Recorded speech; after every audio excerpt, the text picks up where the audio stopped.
महाराष्ट्र के हृदय में पहाड़ियों और घने नीम के जंगलों के बीच बसा था एक शांत गांव, नीम गांव। यहाँ के लोग सीधे सादे और ईश्वर भक्त थे, जो सूर्यास्त के बाद फुसफुसाकर बातें करते।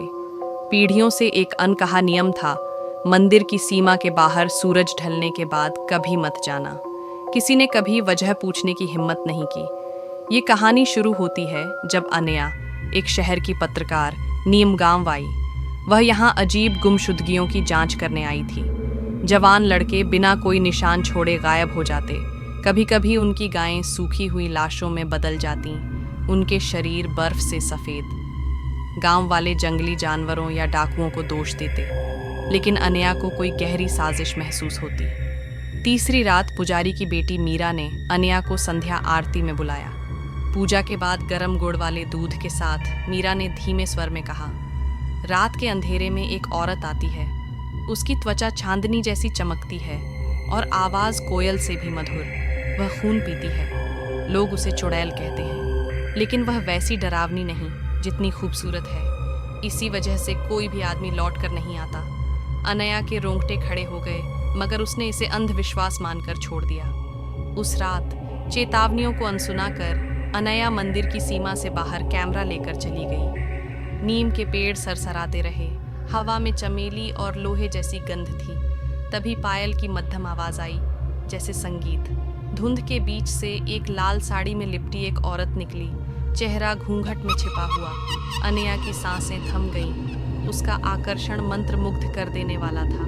लगा जैसे रात की हवा भी रुक गई हो। तुम्हें यहाँ नहीं होना चाहिए, औरत ने रेशमी आवाज में कहा। अनया ने धीरे से पूछा, तुम कौन हो? औरत ने सिर झुका दिया। मैं भूख हूँ, मैं प्यास हूँ, मैं सज़ा हूँ। इतना कहकर वह धुंध में गायब हो गई। अगली सुबह गांव के कुएं के पास एक गाय मरी हुई मिली, रक्तहीन। अनया के कैमरे में सिर्फ लाल धुंध दिखी। अब वह केवल जिज्ञासु नहीं बल्कि जुनूनी हो गई। 5वीं रात उसने एक युवा किसान राघव का पीछा किया, जो झगड़े के बाद घर से निकला था। कुछ घंटों बाद चीख सुनाई दी। दौड़कर वहां पहुंची तो राघव मरा हुआ पड़ा था।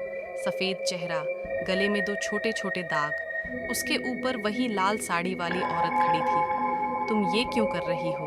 अनया ने कांपते स्वर में पूछा। घूंघट हटाया गया।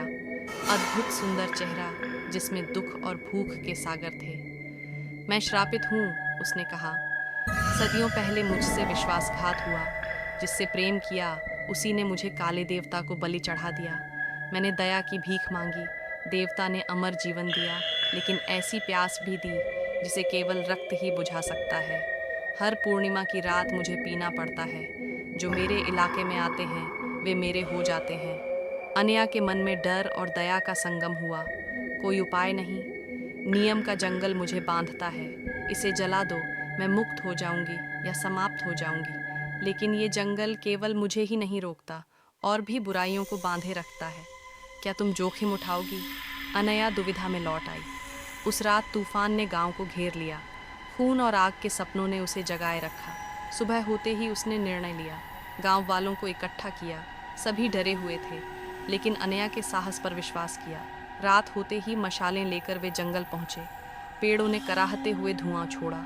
अचानक चीखें गूंज उठीं, अमानवीय, भयानक। अंधेरे में राक्षसी आकृतियां निकलीं। गांव वाले डटे रहे, लेकिन वे बहुत थे। तभी वह आई, लाल साड़ी में वो औरत। उसका क्रोध आसमान को हिला देने वाला था। उसने उन राक्षसों को चीर डाला। हर ओर रक्त था, पर उसका नहीं। अंततः सब शांत हुआ। वह अनया के पास आई। तुमने सही किया, पर एक काम बाकी है। उसने अनया को एक चाकू दिया। मुझे समाप्त करो। अनया की आंखें भर आईं। तुमने हमें बचाया, मैं ऐसा नहीं कर सकती। अगर नहीं करोगी तो मैं फिर मारूंगी। कांपते हाथों से अनया ने चाकू उसके दिल में उतार दिया। उसके होठों पर एक राहत भरी मुस्कान आई। वह राख में बदल गई। गांव ने फिर से खुद को संवारा। जंगल फिर कभी नहीं उगा। अनया शहर लौट आई, दिल भारी लेकिन आत्मा शांत। पर कभी कभी पूर्णिमा की रातों में वह सपनों में पायल की आवाज़ सुनती है और सोचती है, क्या सचमुच कोई श्राप कभी टूटता है?